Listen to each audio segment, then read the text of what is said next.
The Eight Immortals Travel East Chapter 8. I want you to imagine the universe's most, enlightened, spiritually pure being. Right, like the absolute pinnacle of wisdom. Exactly. A master who has completely transcended all mortal desires. They've shed every single ounce of earthly ego, and they've achieved this state of just perfect crystalline serenity. The being of total discipline. Yeah, exactly. Right. But now I want you to imagine that exact same exalted being, roughly, 5 minutes after receiving their ultimate certification of wisdom, just deciding to joyride a stolen, fire-breathing monster. Oh, it's just wild. Right. It's like a teenager who just swiped the keys to their parents' sports car. It really is. I mean, it completely shatters that whole illusion of divine infallibility that we usually associate with ancient mythology. Totally. The sacred and the profound are just immediately hijacked by, well, impulse and boredom, honestly. And boredom, yeah. And I have to say, whether you consider yourself a hardcore literature enthusiast, or maybe a student of world mythology, or honestly, if you just have a deep appreciation for wild, chaotic stories, where literally everything that can go wrong does go wrong, this exploration is going to deliver. Oh, absolutely. It's a fantastic text. It really is. We are pulling apart Chapter 8 of the classical Chinese text, Journey to the East. A really remarkable piece of literature. Definitely. And the passage sitting in our source stack today, it goes by this just incredible title. It's called Playing Around Releases the Green Bull, Causing Chaos in the Palace. I love that title. I mean, the title alone basically functions as a miniature tragedy, Yeah. It gives you the inciting incident and the catastrophic fallout in just a single sentence. But, well, the true value of this text really lies in the vast, complicated mechanics operating beneath that summary. Right, because it's never just about the bull getting out. Exactly. Because we are looking at a story about a celestial mistake, a literal cosmic fumble by the highest powers that triggers an absolute nightmare scenario down in the mortal world. It's a massive chain reaction. It is. And throughout this, we're going to explore these huge themes, right? Themes of divine complacency, the inherent dangers of performative authority, the absolute terror of stolen identity, which is a big one, and this really fascinating question of what happens when human institutions, military might, and our societal structures just utterly fail in the face of boundless power. And that's what's so brilliant about it. The author is wielding this mythological narrative as a really sharp, deeply subversive critique of power structure. Yeah, like it's holding up a mirror. Right. The text demands that we as readers evaluate who actually holds authority and, how easily that authority can be mimicked, and just how incredibly fragile our human systems are when they're confronted with what is essentially an outside context problem. Oh, an outside context problem. I love that phrasing. So, to kick things off, the inciting incident of this entire disaster, it starts at the very peak of the celestial hierarchy. Right at the top. Yeah. According to the translated sources we have, there is the great master, Laozi, and he's standing before his disciple, Iron Crutch Li, or Qigui. Qigui Ni Li. Right. And Laozi makes this monumental declaration. He looks at Qigui and says, "You have now reached enlightenment." A huge deal. It's massive. Yeah. So they throw this massive, joyous banquet to celebrate the milestone. The mood is triumphant. Everything is great. But literally, the minute Laozi leaves the room, this newly minted immortal makes a staggeringly foolish decision. Yeah, and I think we should probably contextualize what enlightenment actually means within the framework of Ming Dynasty vernacular fiction, which is, where Journey to the East originates. Oh, please do, because it clearly doesn't mean what we think it means. Right. Modern audiences often conceptualize enlightenment as this irreversible transformation of consciousness, like a permanent departure from foolishness. Yeah, like you've ascended beyond making bad choices. Exactly.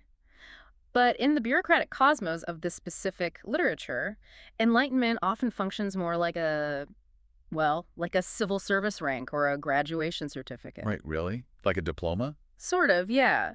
Qigui has achieved the status. He officially possesses the magical capabilities, but his psychological maturity has clearly not caught up to his spiritual rank. Oh, that makes so much sense because the text highlights that disparity, immediately. Instantly. Sources indicate that the second Laozi steps out, Qigui turns to the other immortal youths and essentially says, "Hey, the master's green bull is tied up over there. Let's take turns riding it for fun." It's wild. It's so wild. I mean, this is a figure who is just certified by a supreme master of the universe, and his immediate impulse is to treat a divine magical creature like it's a ride at an amusement park. It really reveals a profound fragility regarding discipline in this mythological universe. I mean, the heavenly realm is supposedly the pinnacle of order, right? Right, the ultimate harmonious place. But here, it is visibly susceptible to incredibly mundane flaws: boredom, Yeah. peer pressure, terrible impulse control.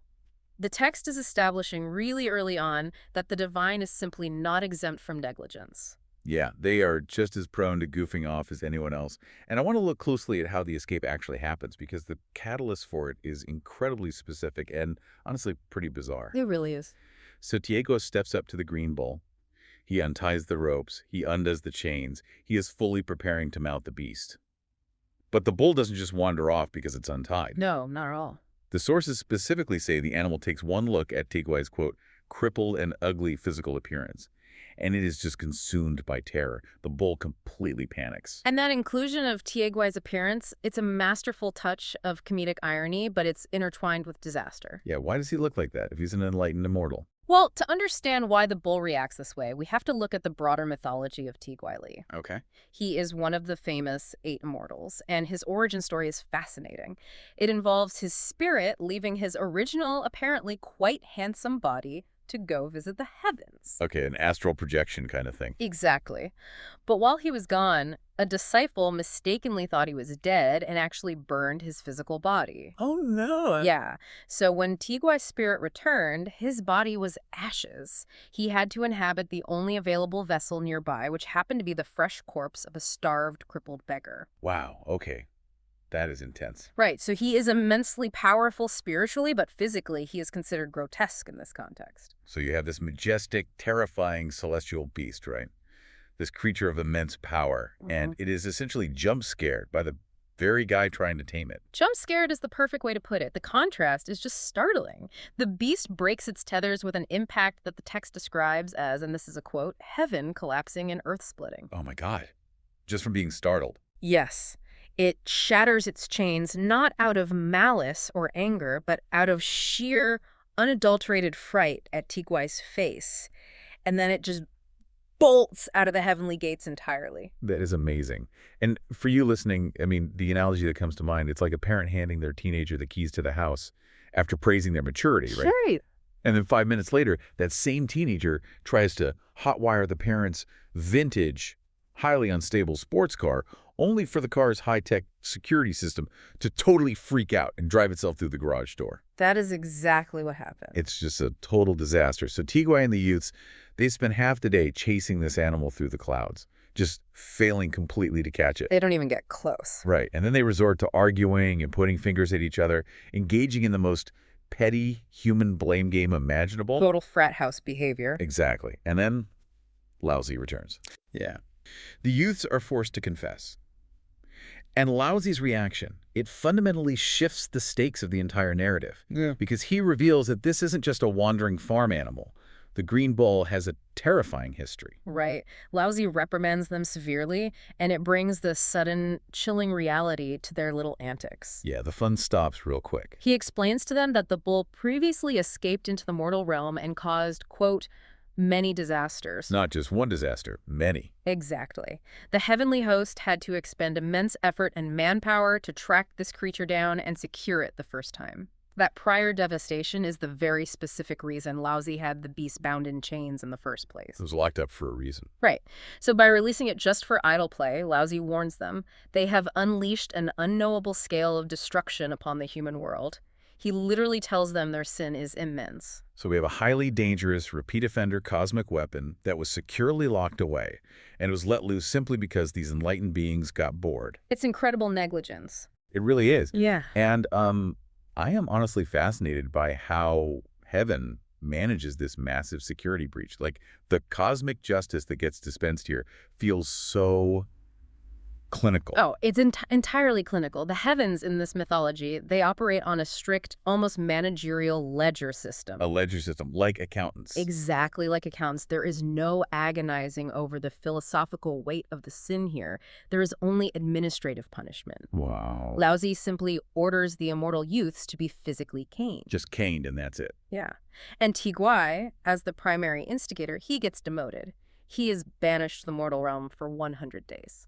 Wait, 100 days, that's it. That's it. He is required to perform specific good deeds to balance his karmic ledger, basically, before he can reapply to return to the heavenly ranks. And concurrently, Laozi dispatches search parties to locate the bull. So the ledger might be balanced for Tiguai on paper, but I find myself just stuck on the collateral damage here. Of course. Because Tiguai gets a temporary suspension and some mandatory community service, but this literal celestial weapon is currently hurtling toward a population of mortals who had absolutely nothing to do with this divine negligence. The mortals are completely innocent in this. Right.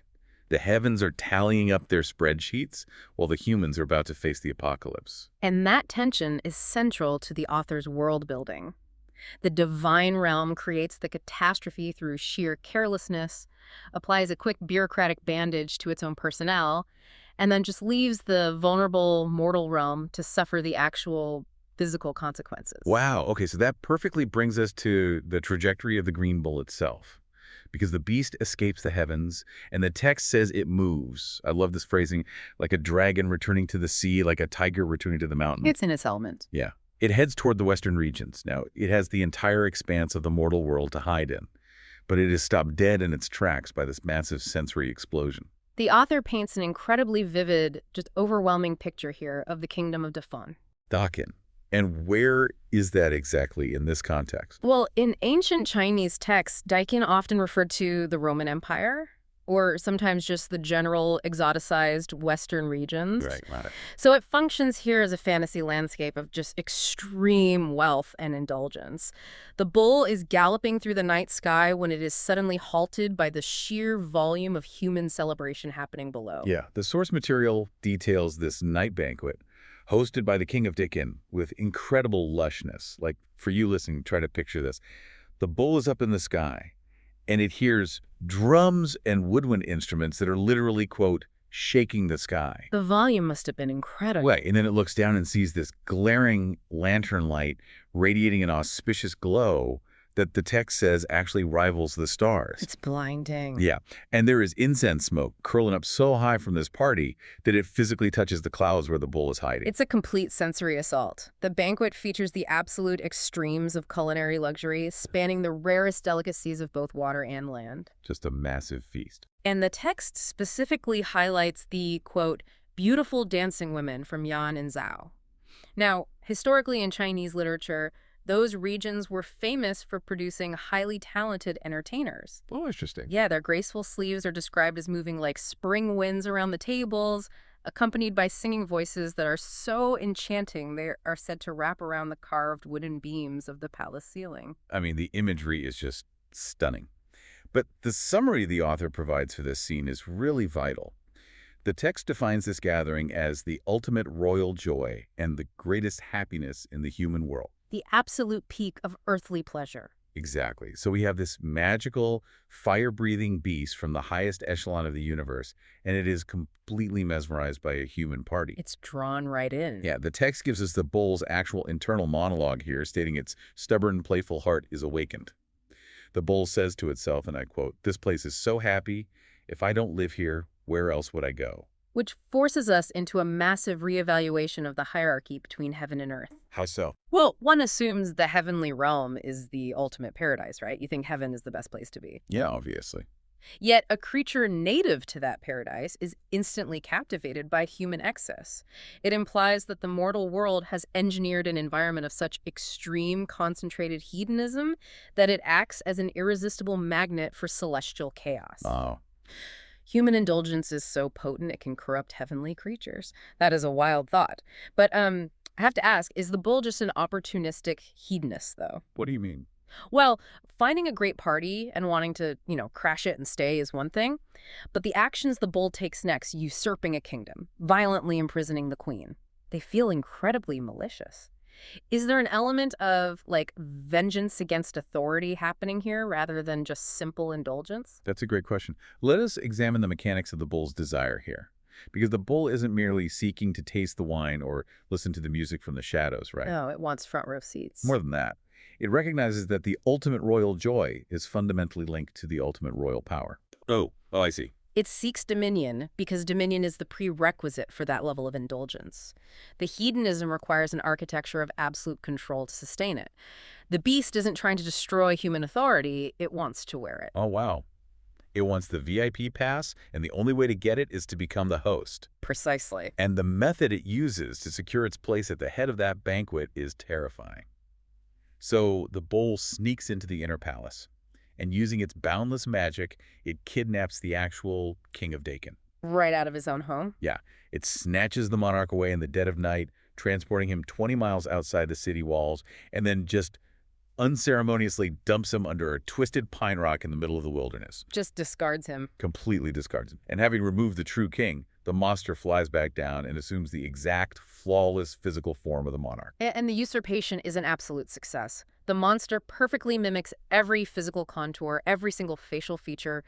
To the naked eye, there is zero distinction. None at all. And the imposter immediately begins a reign of wild, lecherous chaos within the inner palace, abusing the concubines and just reveling in the stolen luxury. Yeah, and the reaction of the government the next morning, this is where this narrative pivots from a mythological fantasy into basically chilling psychological thriller. It really is deeply unsettling. Because the sun comes up, the monster puts on the royal crown, drapes itself in the royal robes, and strides out to morning court to preside over the kingdom. Right, acting like everything is normal. Right.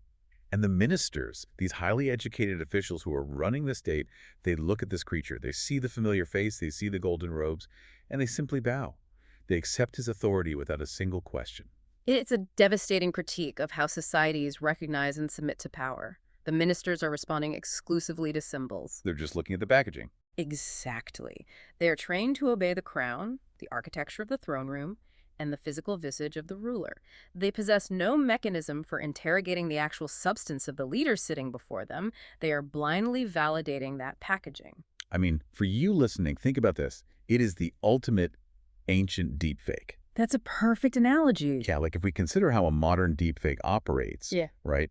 It's a digital manipulation that perfectly mimics someone's face and voice to bypass our visual security checks. Right, to fool our eyes. Exactly. And this text presents the mythological equivalent of that. The ministers are processing superficial data. The visual inputs match their expectations, so their brains automatically just check the box of legitimacy. They trust the robes over reality. Yet the text provides a crucial, really important counterpoint to this institutional blindness. Because within this entire court of powerful men, there is one individual who pierces the illusion immediately. Yes, the queen. A queen. And the sources specify that the queen realizes this is an imposter, not because his face is incorrect, but based entirely on his, quote, behavior and speech, or his mannerisms. And the geography of the ancient Chinese court is essential context here. Oh, break that down for us. Well, the ministers interact with the king in the highly ritualized, formal setting of the outer court. Their relationship is inherently performative. Rehearsed. Exactly. The queen, however, shares the intimate space of the inner palace. She possesses the deep behavioral data of the monarch. The day-to-day reality. Right. The specific cadence of his private speech, his habits, his fundamental nature. She looks past the perfect physical disguise because she knows the substance of the man, not just the symbolism of the office. And she refuses to be quiet about it. She doesn't just whisper this to a servant. She sends out a decree, sounding the alarm, stating clearly the true king is missing, and a monster occupies the palace. It's incredibly brave. It really is. Yeah. And this action triggers a fascinating chain of events, because now the institution is warned. The court is suddenly forced to confront the deepfake. And the narrative actually introduces another layer of evidence here through the imperial astronomer. Oh, this part is so cool. It is. Ancient Chinese astrology was deeply intertwined with statecraft. The sky was viewed as a direct reflection of political reality down on Earth. Right, like a cosmic mirror. Exactly. So the astronomer approaches the ministers with a terrifying celestial report. He reports that the stars are violently out of alignment. Specifically, he says a monster star is actively invading the Emperor star. So the stars are literally telling them there's a monster on the throne. Yes. The cosmic data perfectly corroborates the Queen's intimate behavioral assessment. So wait. The ministers have the queen's testimony. They have the astronomer's hard data. They know, beyond a shadow of a doubt, that a monstrous entity is wearing the crown. Absolutely no. But their next move, I cannot comprehend it. The text says they, quote, still did not dare to say that the one present was a monster. They do nothing. They remain completely silent. Why? I mean, Yeah. why would educated men completely ignore the literal stars aligning to tell them they are in immense danger? Because they are paralyzed by the architecture of the system they serve. Paralyzed how? Think about the imperial court dynamics. Directly accusing the sitting monarch of being an imposter, especially a monarch who is displaying terrifying, erratic power, is a gamble with an incredibly high probability of execution. Oh, right. If they're wrong, they die. If they're right, they might still die. Exactly. The minister's primary instinct is self-preservation, which masquerades in their minds as institutional stability. They calculate that obeying a powerful fake is less immediately dangerous to their own lives than challenging it. That is so dark. It is. Their fear of the appearance of power totally overrides their duty to the actual state.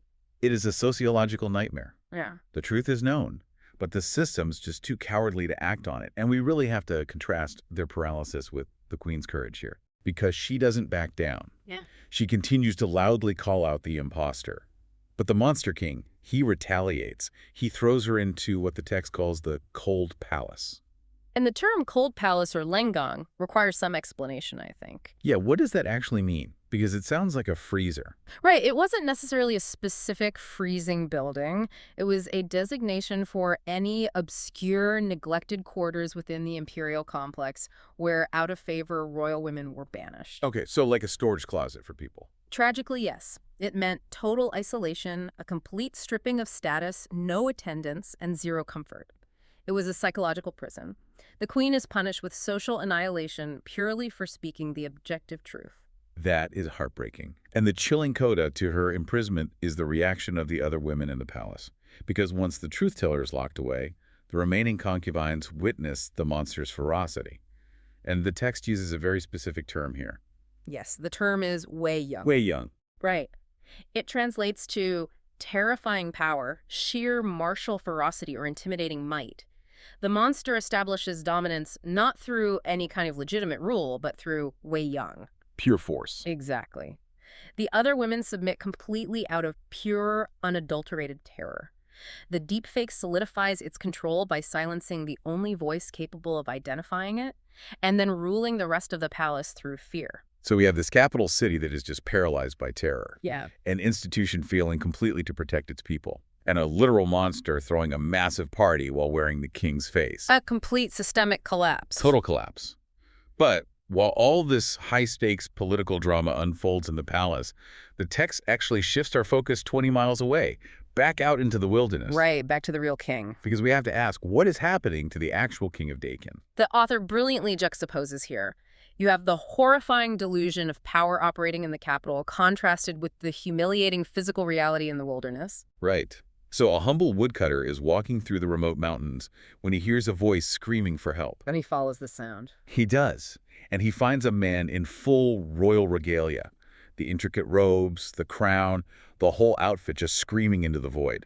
So the woodcutter rushes back to the city to inform the ministers that a man claiming to be the king is stuck by the twisted pine rock. And the ministers mount a rescue operation. Yes, but the location where the monster deposited the king is highly specific, and it's so funny in a dark way. It is wonderfully absurd. He is not merely sitting under a tree.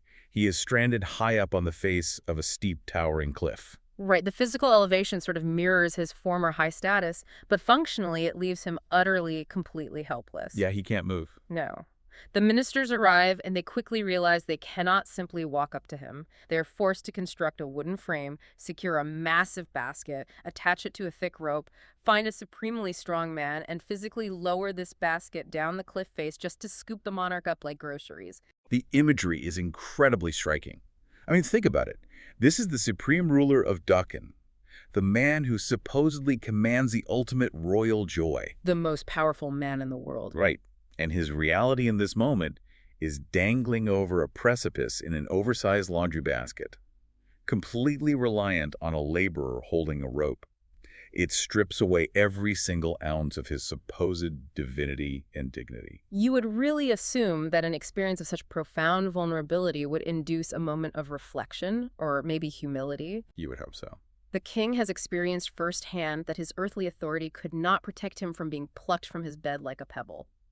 Yet, the psychological whiplash here is immediate. Oh, it's instantaneous. The very second his feet touch solid ground, he reverts completely to his default programming of absolute arrogance. He really does. The ministers are bowing. They're profusely apologizing for the delay. The king demands to know what is happening in his city. And they tell him the truth. Yeah, they inform him that a bull-headed demon teleported him away, assumed his perfect likeness, imprisoned his wife, and is currently occupying his throne. And the king's reaction, it is just baffling to me. I honestly struggled to follow his logic. How so? Well, he was just teleported 20 miles to the night sky. He knows magic exists and that it just defeated him effortlessly. Right, he lived it. Yeah. Yet his immediate order is to dispatch the royal guards to surround the palace and behead the monster. Like, why does he think guys with swords can kill a teleporting demon? It's a great observation. And the king's reaction really highlights the cognitive dissonance of absolute rulers. Oh, cognitive dissonance, yes. He has spent his entire life within a system where his word is unquestionable law. He fundamentally cannot compute a threat that operates outside his You jurisdiction. couldn't even process it. Right. In his mind, an intruder in the palace is a military problem, regardless of how the intruder got there. He genuinely believes his secular authority, his title, his guards, his human laws, possesses an inherent power that somehow supersedes the cosmic anomaly he just experienced. Wow. And the resulting clash is a masterclass in exposing the futility of human ambition against natural or divine forces. It's a bloodbath. It is. The text paints a vivid picture of the military mobilization.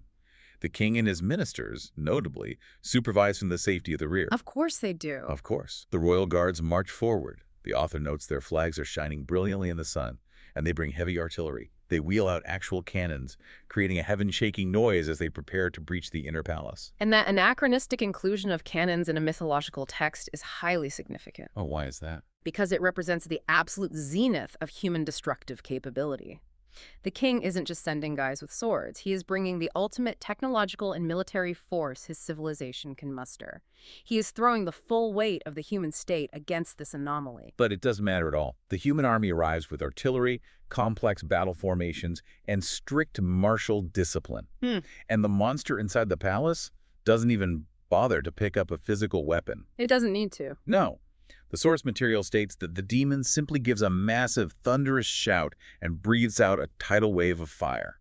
And the resulting slaughter is instantaneous and absolute. The fire just sweeps through the tightly packed ranks of the royal guards. Before they can even fire the cannons. Exactly. The human military apparatus is incinerated before it can even engage. The disciplined soldiers are thrown into a state of primal panic, breaking formation and running in every direction. They end up trampling each other to death in a desperate, chaotic rout. The text soberly notes the dead are, quote, countless. It's horrific. The flags burn. The cannons are utterly useless. The royal authority is erased in a single breath by what is essentially a bored celestial pet. That's the reality of it. And this is the breaking point of the narrative. The human systems have failed sequentially. One by one. Right. The minister's political courage failed. The king's royal authority failed. And now, the absolute final backup plan, the brute force of the secular military, has failed catastrophically. So the survivors, led by the shattered king, are forced to flee the capital entirely. They retreat into the imperial ancestral temple, barricading the doors behind them. And that location is important, right? Deeply symbolic. The ancestral temple is the spiritual bedrock of the dynasty. It's the place where the mandate to rule is supposedly validated by the spirits of past emperors. It's the most sacred spot they have. Exactly. And it is here, huddled among the ghosts of his lineage, that the king's ego finally, truly shatters. Yeah. He looks at his terrified ministers, and he finally vocalizes the reality of their situation. He says, "I see now that this monster's magic is boundless. Human power cannot defeat it." The illusion is broken at last. Completely broken. He admits that his crown, his laws, and his cannons mean absolutely nothing in the face of true power. He begs his advisors, does anyone have a miraculous plan? The narrative has systematically stripped away every single earthly defense mechanism. The mortals are left with the smoking ruin of an army and a capital city controlled by a monster. The only possible avenue of survival now requires looking entirely beyond the boundaries of the mortal realm. Which brings us to the final act. Because while hiding in the ancestral temple, one of the ministers steps forward with a desperately creative proposal. He has a wild idea. He does. He informs the king that roughly 10 miles away lies a temple dedicated to the mysterious lady Xuannu. Right. Now, Xuannu, or the mysterious lady of the ninth heaven, is an immensely significant figure in Chinese mythology. Who is she exactly? She is an ancient, highly venerated goddess deeply associated with warfare, esoteric strategy, and specifically divine intervention in times of extreme crisis. Okay, so she's exactly who you call when things hit the fan. Precisely. The minister explains that her spirit is fiercely active. Whenever there is a major disaster, a drought, or a plague in the region, the people pray to her, and she invariably answers. She is, for lack of a better term, a celestial heavy hitter. Well, I am fascinated by the specific logic the minister uses to pitch this goddess to the king. Because he doesn't just suggest they ask nicely for a favor, he frames the plea using the exact concepts of statecraft that just failed them. He can't let go of the bureaucracy. Exactly. The minister argues, Your Majesty, you are the master of the state. The palace is the fundamental root of the kingdom. Since this monster is acting so wildly and destroying the very center of human civilization, surely the divine goddess will not tolerate it. It's quite funny, actually. The minister is attempting to apply mortal zoning laws to a divine entity. Zoning laws, yes. Yeah. He is trying to legitimize their desperate plea by arguing that the monster is violating the designated jurisdiction of human authority, and therefore, the goddess, as a higher celestial authority, is basically obligated to come down and enforce the boundaries. It's such a desperate attempt to retain some semblance of structural dignity while literally begging for salvation. It is. And tracing the chain of causality here reveals this deeply poignant narrative symmetry. Let's look at the grand scope of this disaster. The entire problem was created by the negligence of the divine realm. Laozi leaves the room. Laozi left the room, Tigui Li got bored, and they lost their pet. That divine mistake fell out of the sky and utterly decimated a human kingdom that was simply having a banquet. Minding their own business. Right. And now, having lost their army and their dignity, the humans have no recourse but to beg a different divine figure to come down and clean up the original mess.